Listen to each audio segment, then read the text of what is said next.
All right, let's do an example um, where the coefficient of friction is the quantity that we are looking for. And let me show you how, once again, we're going to do this the exact same way we've been doing all of our stuff. And eventually the coefficient of friction works its way into there. Okay, now, again, what is the coefficient of friction?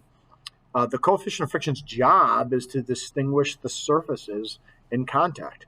It is the numerical quantifier um, that separates any two pairs of surfaces.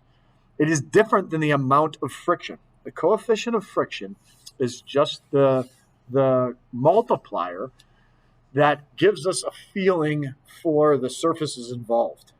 So if I take a sled and drag it across concrete, the coefficient of friction might be 0.8. If I put that same sled on snow, the coefficient of friction might be 0.3. Well, all the 0.3 does is indicate to us that all other things equal, there's going to be less friction between the sled and the snow than there would be between the sled and the pavement. It does not tell us how much friction there actually is.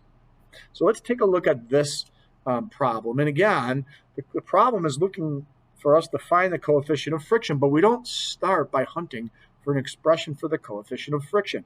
Instead, we start the exact same way. We draw our force diagram. Emma is exerting a force, call that F sub E, and Emmett is exerting a force, let's call that F sub T, since the T is the difference in the letter of the two names. Now, what's opposing those two forces? The force of friction. Now, the object is on a surface, so the normal force acts upwards, and the weight acts down. And there's our forces that are involved in our problem. Now, what's the next key thing for us? What's the motion? Well, constant speed tells us that the sum of the forces is equal to 0. Now, again, this could be broken down into the sum of the forces in the y is 0 and the sum of the forces in the x is 0. But we know that coefficient of friction isn't really a vertical situation, it's a horizontal situation. So we'll focus on the sum of the forces acting in the x direction and get our expression where we're going to add these two things and subtract that, because these two things are in the same direction and that one's in the opposite direction. So F sub E plus Ft minus the force of friction is equal to 0.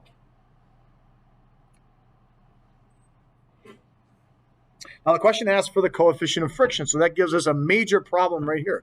The major problem right here is that the coefficient of friction isn't in here, but we do know that it's camouflaged in here because the force of friction is always mu times the normal force. So I can substitute in mu times the normal force, and now I'm in business because the thing we're looking for is now in our equation. So if we knew everything else, then we would be all set. So let's do that check. Do we know the force that Emma is exerting? 6 newtons. Do we know the force? No, Emma is exerting a force of 9 newtons. Emmett is exerting a force of 6 newtons. Do we know the coefficient? No, that's the thing we're looking for, so it's okay. Do we know the normal force? No place up here does it mention that the normal force is equal to any particular quantity. But what we do know is since the object is not accelerating vertically, the normal force is equal to the weight. So let's substitute that in there. Mu times the weight instead of mu times the normal force. And I've got Fe plus Ft, and all that equals 0. Emma's force is 9. Emmett's is 6. Mu we're looking for, do we know the weight? Well, actually, we don't even know the weight. But what substitution do we know we can make? Weight is equal to m times g. Looking for mu, so that's okay to have in there. Emma exerts a force of 9. Emmett exerts a force of 6. The mass of the object is 20. G has a value of 9.8. Now I know that I know everything except the thing I'm looking for. Let's bring this entire quantity over and then get rid of the m times g by dividing. And therefore, F sub E plus Ft minus m times g equals mu. 9 newtons plus 6 newtons divided by 20 kilograms times 9.8 meters per second squared. Mu comes out to be 0.077.